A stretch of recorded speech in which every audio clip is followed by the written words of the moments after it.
Hello, kind people. This is Dmitry, and this is my Listener Weekly recap.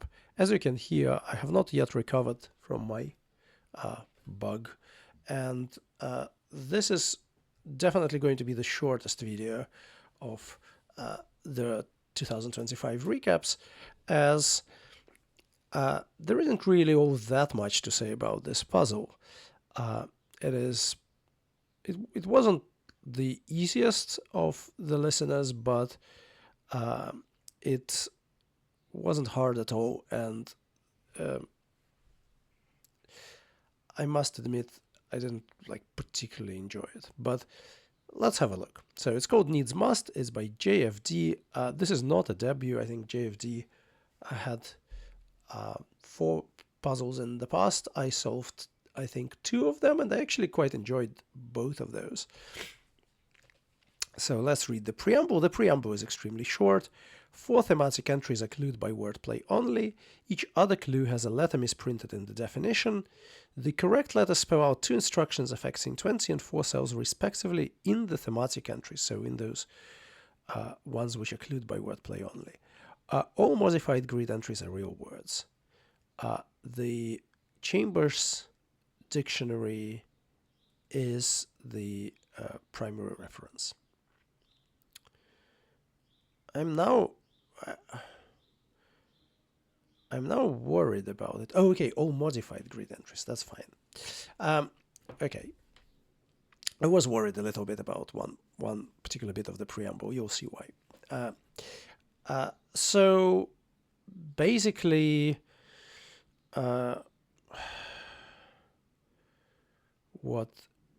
maybe one comment I should make here is that I'm not a setter yet, but I was told by the setters that I know that actually this particular clue gimmick misprints in the definition is actually much harder to achieve. That is as a solver you think, well, it's nice, but it's not that much more difficult than, say, extra letters in the wordplay. You do understand it is more difficult, and it's definitely way more elegant, but apparently it is really hard to make, and here almost all of the clues have it, so that bit should definitely work for this puzzle.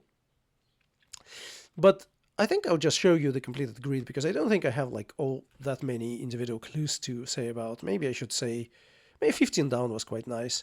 Live aid VAT payment making good time, and the misprint here is that it's not live aid, it's give aid, and so give aid is the definition, and so cooperate is to give aid, and cooperage is a payment for a borrow potentially, and you have to make good, which is abbreviated to G, into time, so you make cooperage cooperate.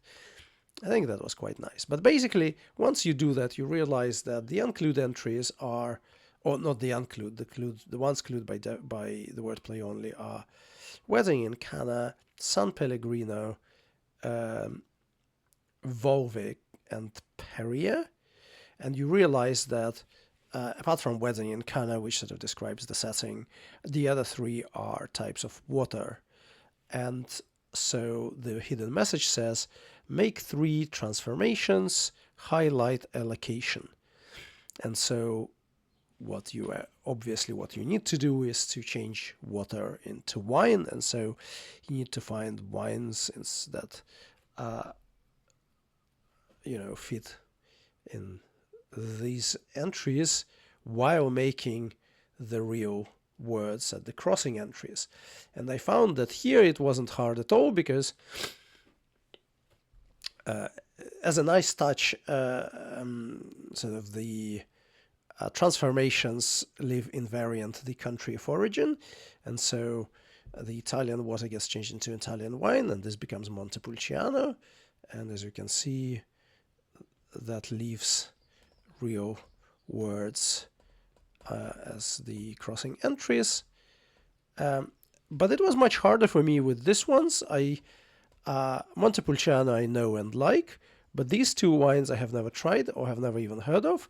And so what I ended up doing, and I don't feel particularly bad about it, is just using Quinopolis software. I just compiled the list of words that fit there, given that the crossing entries have to be in the dictionary. And then I just gave those list of words to ChatGPT and said, like, look, ChatGPT, which of those is wine? And ChatGPT kindly told me. And so the answer is Barsac, and I'm not even sure how to pronounce that because it is French, I think, and Pomerol. And so, yeah. And then for some reason, you also have to highlight a location. And this is yet another thing I'm not a big fan of, because this instruction seems to be absolutely superfluous. Like you have to understand what it is all about if you are to solve the puzzle. And so it looks like it is there just to fill the space in the message. And yeah, so I think this is the grid that you have to submit. And yeah, I mean, given that I'm still not recovered, I'm very happy that I don't have to record a 1 hour long video for some Sabre adventures on Ethiopian light rail systems or something like that. So thank you for watching, and see you next week. Bye.